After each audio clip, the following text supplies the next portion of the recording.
The story you're about to hear is true. Only the names have been changed to protect the innocent. Fatima Cigarettes, best of all long cigarettes, brings you Dragnet.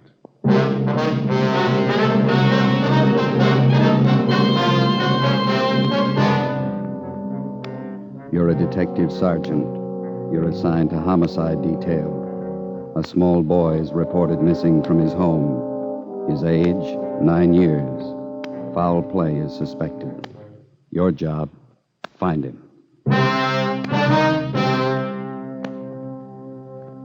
You'll be amazed when you compare Fatima with other long cigarettes. You'll find they now cost the same. Difference is quality. You see, Fatima is the quality king-size cigarette because it contains the finest Turkish and domestic tobaccos superbly blended. And Fatima is extra mild, with a much different, much better flavor and aroma than any other long cigarette. So try comparing Fatima yourself. Fatimas now cost the same as other long cigarettes, but your first puff will tell you... Ah, that's different. Yes, in Fatima, the difference is quality. Ask your dealer for Fatima, the quality king-size cigarette. Best of all long cigarettes. Start enjoying Fatima tomorrow.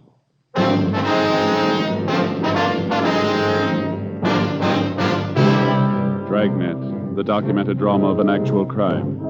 For the next 30 minutes, in cooperation with the Los Angeles Police Department, you will travel step by step on the side of the law through an actual case transcribed from official police files.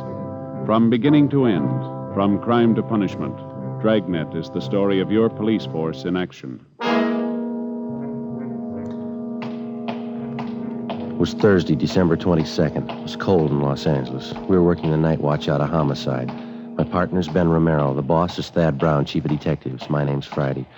I was on the way into work, and it was 3:55 p.m. when I got to room 42. Homicide. Hi, Joe. Ben? Well, here's the file on the Webster case. Have all the follow-ups been made? Yeah. I'll get it. Homicide, Friday. This Levinson, Unit 113J. Got something for you. Yeah, Harry, what's doing? Doherty and I are out here on Collis Avenue, 4656, trying to track down a 9-year-old boy. Yeah, what's the story? The kid's missing, suspicion of foul play. How long's he been gone? About 2 hours. Looks like a job for homicide. How'd he figure? The kid was last seen playing in the backyard of his home. Yeah? We checked over the yard. Did you find anything? Bloodstains, lots of them. They look new. Ben and I left a message for Chief of Detectives Thad Brown. Then we went over to the crime lab, picked up Lieutenant Lee Jones, and drove out the Arroyo Seco freeway to Collis Avenue. It was an average neighborhood. Number 4656 was a one-story green stucco residence situated on the corner of Collis Avenue and Harrison Drive. Beyond the backyard was a tract of undeveloped land covered with scrub oak. Harry Levinson from Highland Park Juvenile was waiting for us in front of the house. Let's back this way, fellas. Coming, Lee? Till I get my bag. Who notified you that the boy was missing, Harry? The mother said she went out to do some Christmas shopping about 11 this morning, left the boy home. Mm-hmm. She came back about 2 this afternoon. He was gone. What's the name? Johnstone. The kid's name is Stanley, 9 years old. Mm-hmm. Was this gate open like this when you got here? Yeah, I haven't touched a thing. I hear the stains over here, Lieutenant Jones, along the edge of the walk. See? Yeah. Let me see. Yeah, quite a few stains, huh? Yeah. Looks like it might be blood. Try some benzodine on them.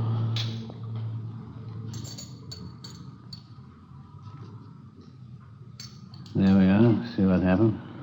Where's the kid's mother now, Harry? Yeah, in the house. Doherty's talking to her. Did you talk to any of the neighbors? People next door, the ones on this side. They couldn't tell us anything. There it is, fellas. Yeah, Lee. These spots I covered with benzodine, they're turning blue. Bloodstains, all right. You can't say definitely whether it's human or animal blood. Mm-hmm. Do you have to go back to the lab to run it through? Yeah, biological precipitant test. Hand me one of those glass files for my bag, will you? Yeah, sure. Okay, here you go. Thanks. Scrape some flakes off for a test. Yeah, there we are. How soon can you tap the blood for us, Lee? Precipitant test won't run more than 20 minutes. It'll take 3 or 4 hours to run a blood grouping, though. That's it. Anything else you want to check? Levinson, anything else? Oh, yeah, right here in my handkerchief. Empty shell. That marker over there by the rose bush? That's where I found it. From a 22, huh? Yeah, might tie in, might not. Mark it and dump it in this envelope, will you? Mm-hmm. There you go. There you go. Did you get out a missing broadcast on the boy, Harry? Doherty did about a half an hour ago. Here's a description here. Thank you. Will Mother know about the bloodstains? No, we didn't tell her. She's worried enough already. And she has no idea what might have happened to her boy, huh? No more than we do. She checked all her friends and relatives. We're covering the neighborhood. No trace so far. Not much to go on. Bloodstains. Empty cartridge. Yeah, it could mean 100 things. Any ideas, Friday? Just one, and I don't like it.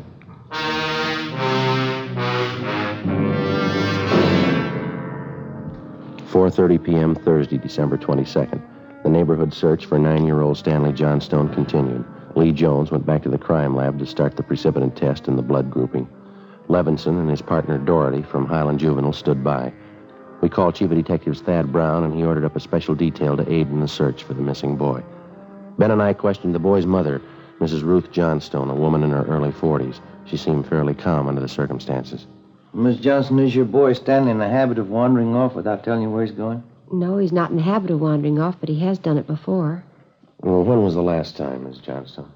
You don't have any children, do you, Sergeant Friday? No, ma'am, I'm not married. Well, there comes a time in every young boy's life when he feels that it's time to leave home, go out on his own. Usually happens somewhere around 8 to 10. I think I know what you mean. I have a boy. Well, then you know how it is. My husband and I scolded Stanley one afternoon after school, and he was quite put out about it. Thought George and I were unfair. Packed a few of his things and left. Well, how long was he gone? Oh, no time at all, about 2 hours. I was worried about him, but my husband said to leave him alone. Said every boy had to go through that stage. Mm-hmm. Well, then you think that he's run away from home again this time? Yes, I think so. He's been gone about 4 hours now, and I have a funny feeling about it. Did you and his father have some misunderstanding with the boy recently? Well, that's just it. We haven't. I don't mind telling you now that we're talking about it. I am getting worried. Well, is there any place around that he might like to visit, a hobby shop, playground, someplace he might be? Yes, there's Jensen's model shop, Little Shannon Burroughs, but I've already called there, and he hasn't been seen all day. I've called all his friends, and they have no idea where he is either. Well, we'd like a list of all of his friends and the places that he was known to frequent. Yes, all right, I'll give them to you. Where do you suppose he is? Where's your husband now, Miss Johnson? At work. George works for the city. He's a fireman. What house is he stationed at? Engine Company 12. He's working the A platoon. He'll be home tomorrow morning. I haven't told him Stanley's gone. Well, is there any chance that the boy might be down at the firehouse with his father? No, he seldom goes down there anymore. No, I don't think he's there. I'm awfully worried. May I call my husband? Well, certainly. Go right ahead.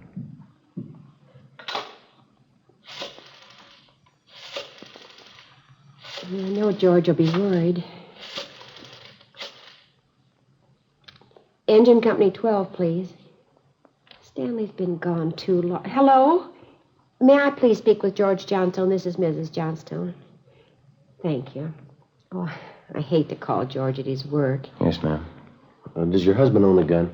Yes, he does. What caliber, do you know? What's a .45 automatic? He got a knife. George? This is Ruth. George, is Stanley down there with you by any chance?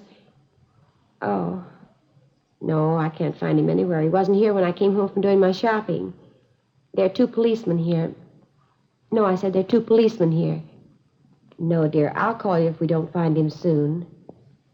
All right, dear. Yes, you too. Goodbye. I didn't think he'd be with George. At 45, is that the only gun in the household? Yes? Why are you asking about guns? Has anything happened that you're not telling me about? No, ma'am, just routine checking. We'll have to take a look at that 45 if you don't mind. Maybe I should tell you we do have another gun in the house, but it's all wrapped up. George bought it for Stanley's Christmas present. What if we could see it, please? Yes, well, will you have to unwrap it? Yes, ma'am, I'm afraid so. It's in the closet. I think I can reach it. We had to hide it. Let me see. Well, here's the paper it was wrapped in. Stanley must have found it. It's gone. You see, here's the gift card and the box the gun came in, the rifle. I wonder if I could look at that box, ma'am. Thank you. How about it, Joe? 22 caliber. Thursday, December 22nd, 5:15 p.m. It was getting dark. The search for the missing boy continued. We checked the list of Stanley Johnstone's friends. None of them or their parents had any idea of his whereabouts. We talked with Levinson again. He'd been in touch with the detail combing the neighborhood. They'd found nothing. We went down to Collis Avenue and 10th Street, service station on the corner. 1 nickel, Joe? No, I got one. Will you watch for Thad? Yeah. Okay.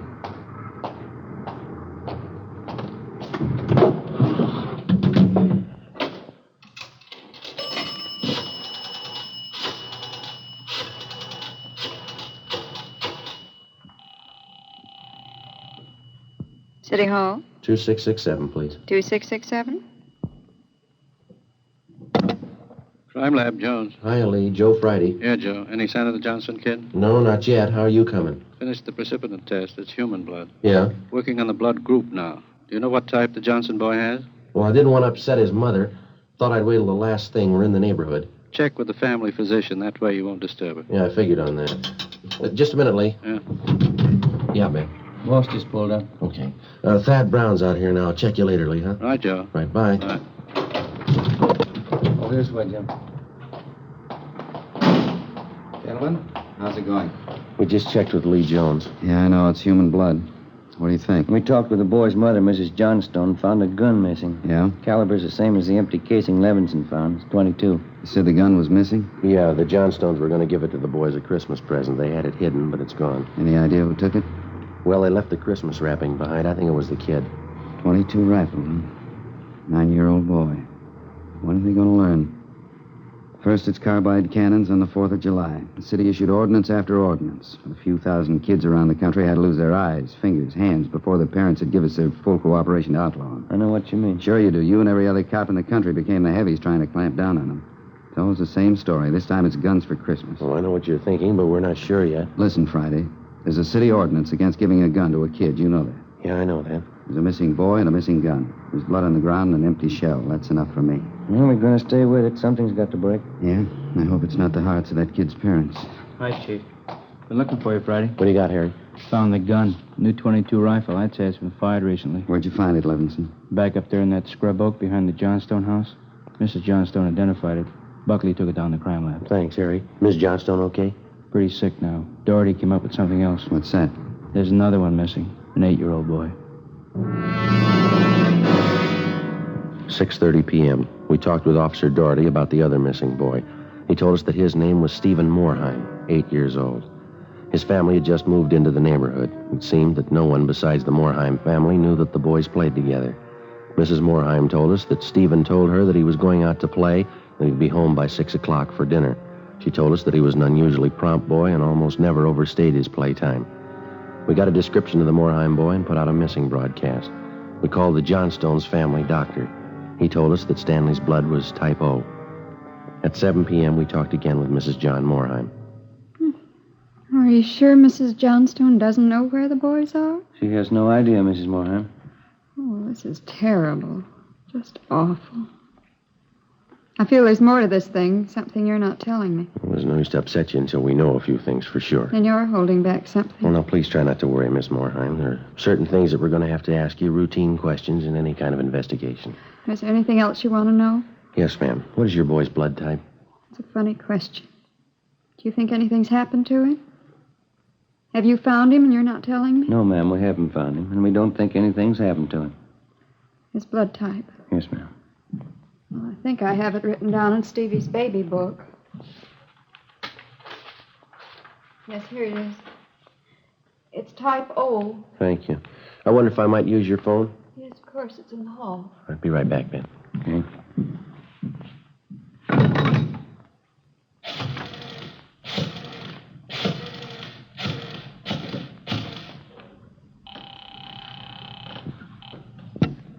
City Hall, 2667, please. 2667? Crime Lab, thank you. Hello, Ray. This is Joe Friday. Is Lee there? Just a minute, Joe. Take two, Lee. Jones speaking. Checking back, Lee. Did you get the blood types on the two missing boys? Yeah, both type O. So were the stains, Joe. Type O.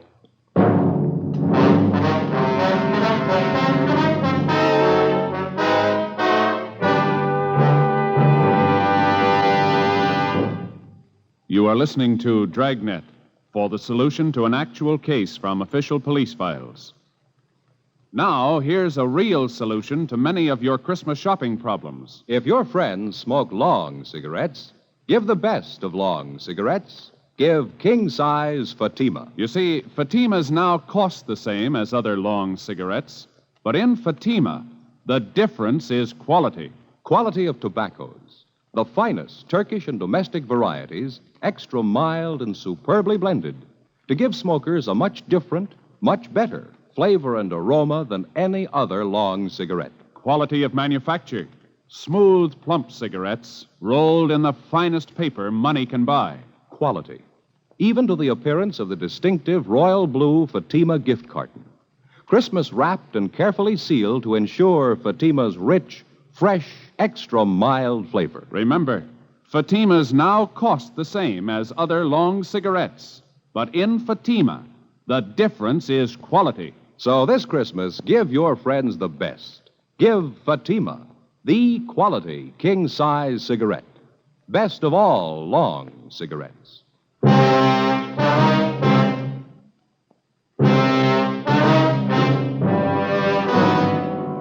8 p.m., Thursday, December 22nd. Still no sign of either of the missing boys.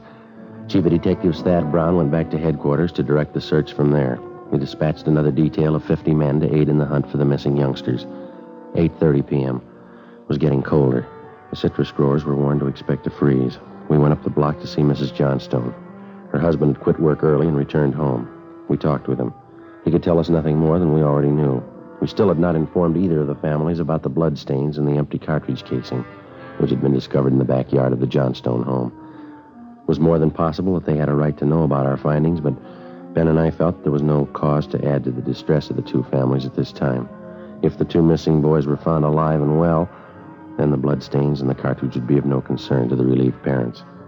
At 8:40 p.m., Ben and I left the Johnstone house and went to the home of Mr. and Mrs. John Moorheim. Miss Moorheim, you said your husband worked at a market? Yes, he telephoned about 15 minutes ago, said he was closing up right away. He'll be here any minute. Do wish Stevie would call, come home. It's so cold out tonight. All he had on was a thin cotton jacket. We'll try not to worry. We're doing everything we can. He'll be all right. Stevie's father's such a sensitive man. He and the boy are so close. I know he's terribly upset. Now, you're sure there's no place that you might have forgotten, someplace where the boy might be? No place. No. If anything's happened to the boy, it'll just kill John. No. You sit still. I'll get it, Miss Moorheim. Joe? Yeah, Harry. The Johnstone kid, he's been found.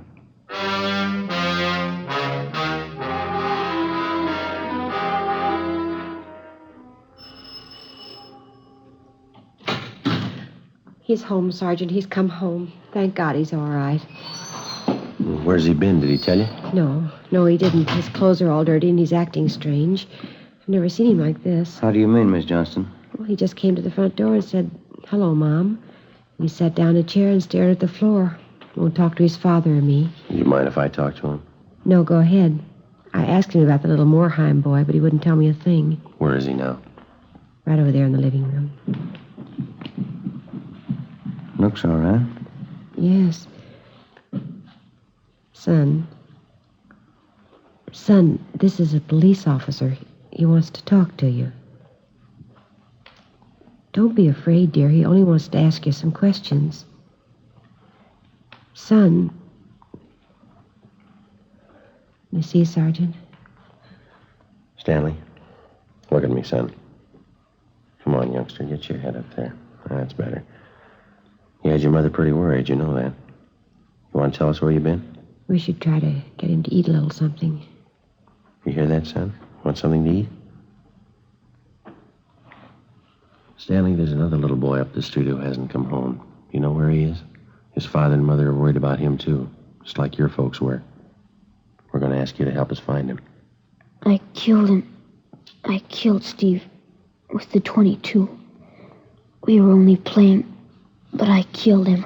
How do you know you killed him? Maybe he's only hurt now, isn't that it? No, he's dead. I know he's dead. The gun went off. I forgot we put bullets in there. Where is he, Stanley? I hit him. I was scared. I didn't want anybody to find him. Where did you hide him, son? In a cave up on the hill. I didn't mean it. He was my pal. Do you want to show us where, Stanley? Yes, I'll show you. Please, don't send me to jail.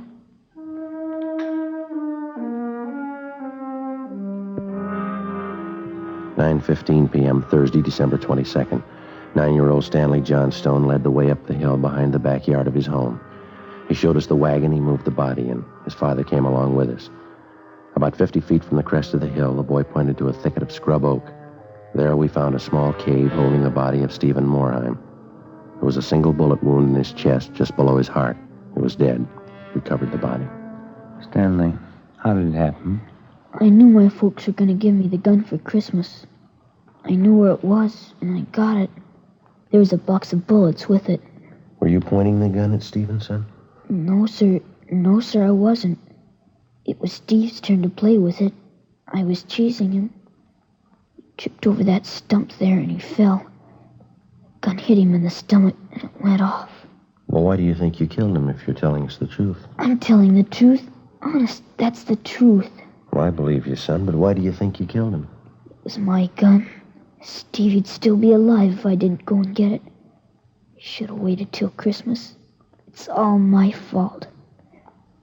Well, where have you been all this time? In the cave with Steve. Well, what were you doing in there, son? I was praying. I was praying for God to make him alive again.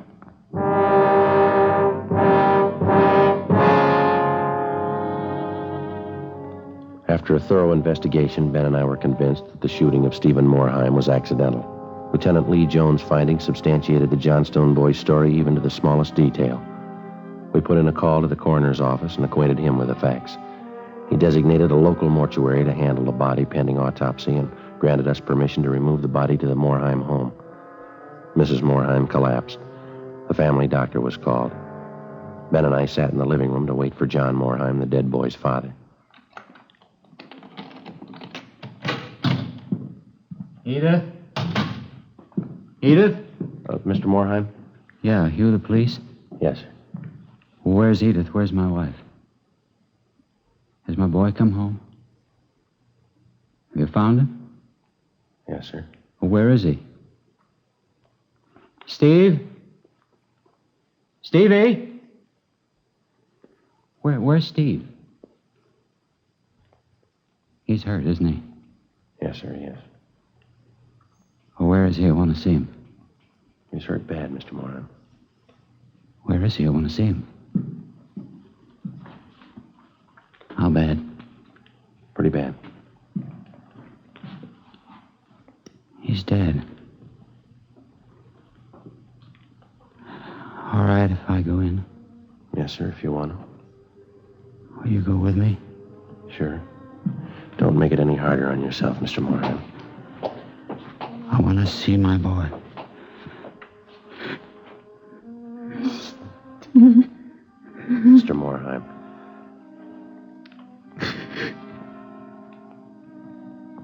Stephen. Listen to me, son. We got you a lot of nice things for Christmas. Everything you wanted. I got you the 3 new cars for the train. That one with a searchlight on it really works, son. I got you that new switch you wanted. A lot more track. Oh, now you can have a big layout. And you know that new baseball mitt we saw? I got it for you. The cowboy outfit you want. I got it. Mr. Morheim. Come on, you. What happened? It was an accident. He was playing with a Johnstone boy up the street. Playing with a gun. It went off. What was the other boy's name? Stanley Johnstone. It was an accident. Mr. Morheim, where are you going? I want to see that boy. We had no idea what the dead boy's father had in mind. We didn't feel that we should try to restrain him. We went along with him up the street to the Johnstone home.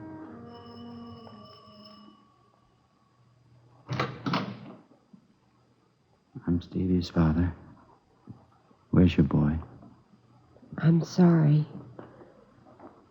We bought the rifle. We were going to tell him not to use it unless his father was with him until he learned how to treat firearms. Where's your boy? Right here. Won't you come in? It's all right, Miss Johnston.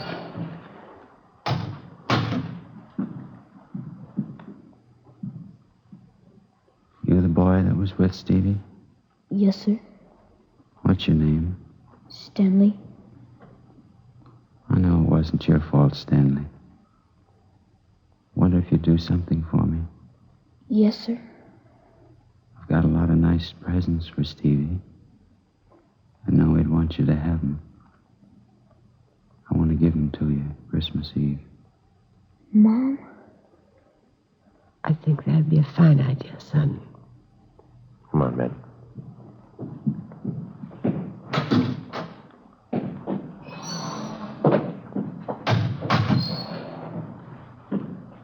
Well, what's it all prove, Joe? You don't give a kid a gun for Christmas.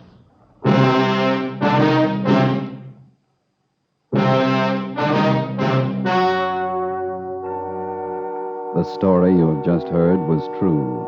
Only the names were changed to protect the innocent. On December 24th, 1948, a coroner's inquest was held in the county morgue, city and county of Los Angeles, state of California. In a moment, the results of that inquest. Now, here is our star, Jack Webb. Thank you. To get year-round thanks for the gift you give this Christmas, give cartons of Fatimas to every long cigarette smoker on your list. Christmas Fatimas in the special royal blue slip-over jacket make a perfect gift just as is. And to my friends who sell Fatimas, the retail dealers and the wholesale distributors all over America, to each one of you, a special season's greeting. And to everyone, a Merry Christmas.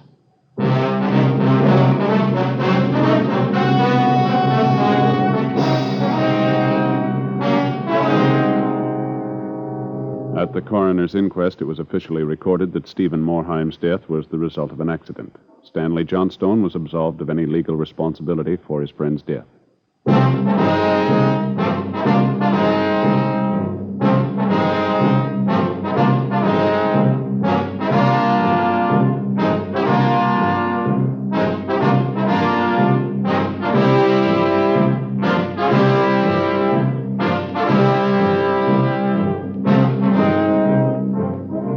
You have just heard Dragnet, a series of authentic cases from official files. Technical advice for Dragnet comes from the Office of Chief of Police W.H. Parker, Los Angeles Police Department.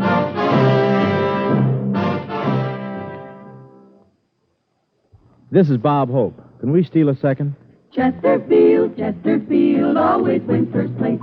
That milder, mild tobacco never leaves an aftertaste. So open a pack, give 'em a smell. Then you'll smoke 'em. Don't forget to give Crosby for Christmas. I mean the Chesterfield Christmas carton with Bing as Papa Santa Claus. See you Tuesday.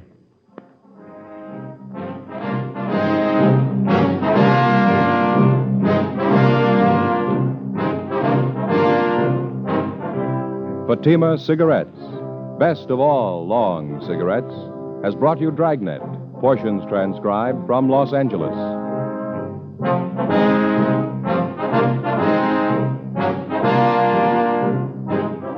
We the People is next with more Good Times on NBC.